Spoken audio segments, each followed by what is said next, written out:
Operation প্রচন্ড প্রহার কি ক্ষেত্রে হচ্ছে সেটা নিশ্চয়ই বুঝতে পারছেন। আগে যেটা ঠিক হয়েছিল নারী শক্তি, অপারেশন নারী শক্তি, সেটা বাদ পড়ে গেছে। এখন হচ্ছে প্রচন্ড প্রহার। আমাদের পার্শ্ববর্তী রাষ্ট্রগুলোর একটু ঘুম ভাঙুক, না হলে পরে প্রচন্ড প্রহারে তাদের অবস্থা কিন্তু খুব খারাপ হবে। দেখুন, খুঁটিনাটি বিষয় আমি প্রথম কথা জানি না, আর দ্বিতীয় কথা আমি জানলেও আমি বলবো না, কারণ এগুলো রাষ্ট্রীয় গোপনীয়তার ব্যাপার। আমি রাষ্ট্রীয় গোপনীয়তা কখনোই ভাঙবো না। সেটা আপনি হলেও আপনি রাষ্ট্রের গোপনীয়তা ভাঙবেন না। কিন্তু যে কাণ্ড কারখানা আপনার রংপুরে চলছে, রামের মূর্তি তৈরি নিয়ে, সবই ঠিক ছিল। ওটা সনাতনী এলাকায় তারা যদি একটা রাম মূর্তি তৈরি করে, তাতে আমাদের আপত্তি কোথায়? তা আপনারা তো বিভিন্ন দেশে গিয়ে মসজিদ করেন, আমরা যে বিভিন্ন দেশে বলি আমরা মসজিদ করতে দেব না, আপনারা ধর্ম পালন করতে দেব না। আমাদের ধর্মটা ধর্ম নয়, আপনাদের ধর্মটা ধর্ম। আর সে বিষয়ে আমি যাচ্ছি না। তবে যেভাবে রামের মূর্তিতে আপনারা জুতো ছুঁড়েছেন, জুতো মেরেছেন এবং কাজ জোর করে বন্ধ করে দিয়েছেন আপনারা,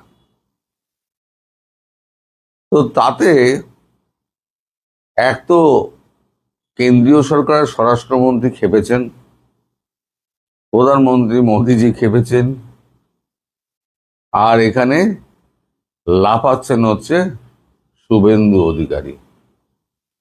শ্রীরামের এই অপমান আমরা মেনে নেব না। একই তো মৌলবাদী শক্তিগুলো ওখানে মাথাচাড়া দিয়েছে। মানে আমি ব্যাখ্যা করছি কেন হঠাৎ রংপুর, সেটাই আমি ব্যাখ্যা করছি। তো মৌলবাদী শক্তিগুলো ওখানে মাথাচাড়া দিয়েছে, হিন্দুরা ওখানে নিষ্পেষিত, নির্যাতিত, ম্যাক্সিমাম হিন্দু ওখানে রয়েছে। আর চরমতম আপনাদের ভুল হলো ভারতবর্ষের আরাধ্য দেবতা তাকে জুতো পেটা করা। দেখুন, অন্যায় করলে তার তো শাস্তি পেতেই হবে। আপনারা যে অন্যায় করেছেন, আপনাদের বলতে আমি বাংলাদেশি মৌলবাদীদের কথা বলছি। একটা ব্যাপার, আমার সঙ্গে একজনের তর্ক হচ্ছিল যে হিন্দুস্তানি মৌলবাদী আর বাংলাভাষী মৌলবাদীদের মধ্যে সব থেকে সাংঘাতিক কারা। আমার মত ছিল বাংলা ভাষাভাষী যে মৌলবাদী।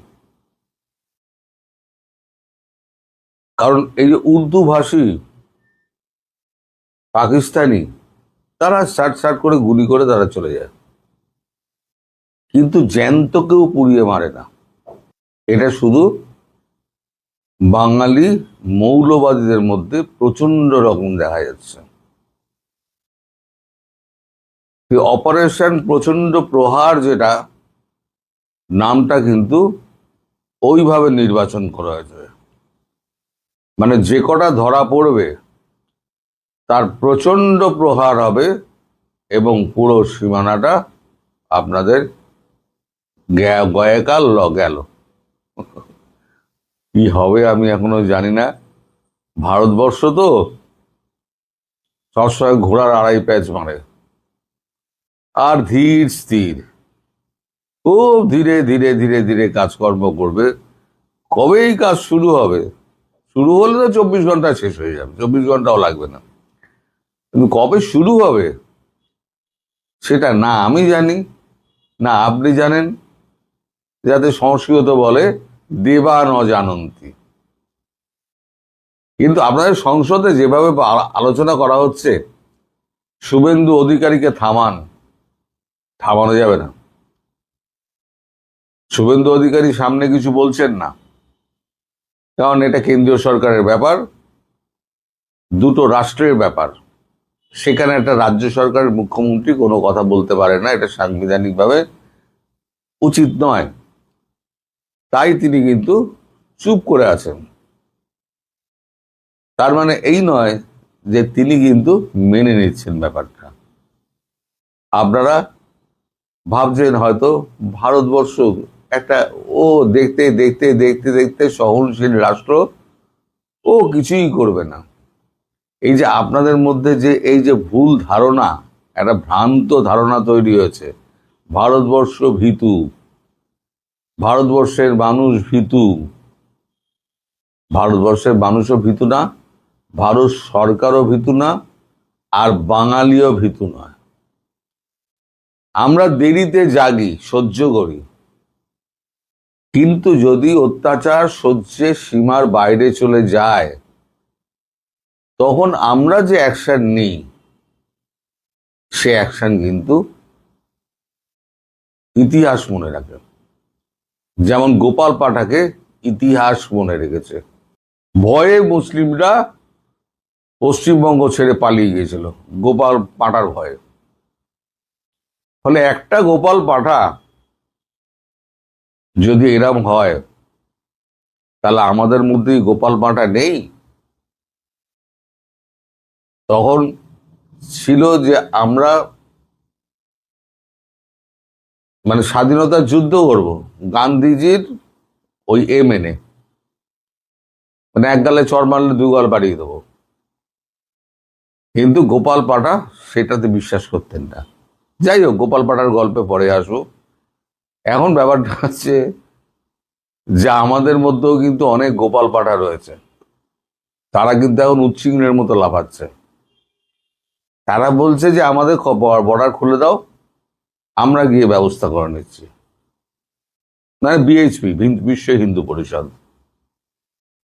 6 ফিটের ওপর লম্বা, গালপাট্টাই সমস্ত মোচ, হ্যাঁ, কপালে লাল সিঁদুর, মাথায় হচ্ছে পাগড়ি।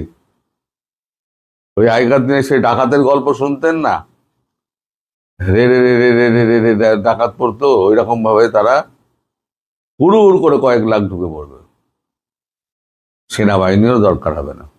তারা এখন খুব উচ্চিংড়ের মতো লাফাচ্ছে। তারা রাষ্ট্রীয় সহায়ক বিভাগের তারা তারা চাপ সৃষ্টি করছে এবার, যে রামের মূর্তিতে যারা জুতো মেরেছে তাদেরকে ছাড়া হবে না। রাজশাহীর ব্যাপার পরে দেখা হবে, রংপুর ছাড়া হবে না। আপনারা যেদিকে যাচ্ছেন তাতে আমার মনে হয় খুব শীঘ্রই আপনাদের মধ্যে থেকে যদি সেরকম ভাবে কোনো রকম মানে সদর্থক পদক্ষেপ না নেওয়া হয়, তাহলে খুব শীঘ্রই কিন্তু আপনাদের অশান্তির দিন নেমে আসছে। আমি আর কিছু বলবো না, শুধু একটাই বলবো, নাম ঠিক হয়েছে প্রচন্ড প্রহার। এখন এই প্রচন্ড প্রহারের মধ্যে কোন কোন ধরনের প্রহার রয়েছে, প্রহারেণ ধনঞ্জয়, সেটা সেই দিন বোঝা যাবে যেদিনকে 12 ঘন্টা 14 ঘন্টার যুদ্ধতে পুরো রংপুর ভারতের দখলে চলে আসবে। দুটো কাজই হয়ে গেল।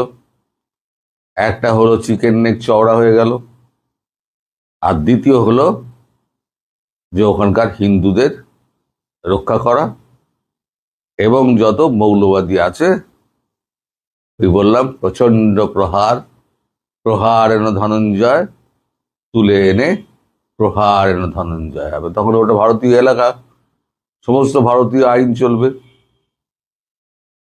এবার বাকি বিশ্ব কি বললো সে তো এখন জোরজার বললুক তার, বোঝেন না? কাল রাতে পড়েছিলাম আমি, জিসকা লাঠি উসকা ভ্যাঁস, সারা পৃথিবী জুড়ে তাই চলছে। এখন কেউ দেখবেন এগিয়ে আসবে না।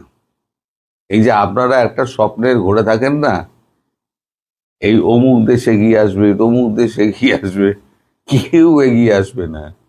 পাকিস্তান যখন মার খেলো তখন কিন্তু কেউ এগিয়ে আসেনি। পাকিস্তান আবার খুব শিগগির মার খাবে, খুব শিগগির।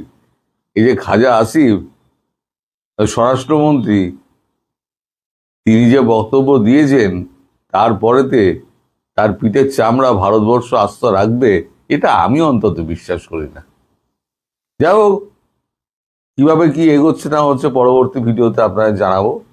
সবাই ভালো থাকবেন, সুস্থ থাকবেন এবং সাবধানে থাকবেন। নমস্কার।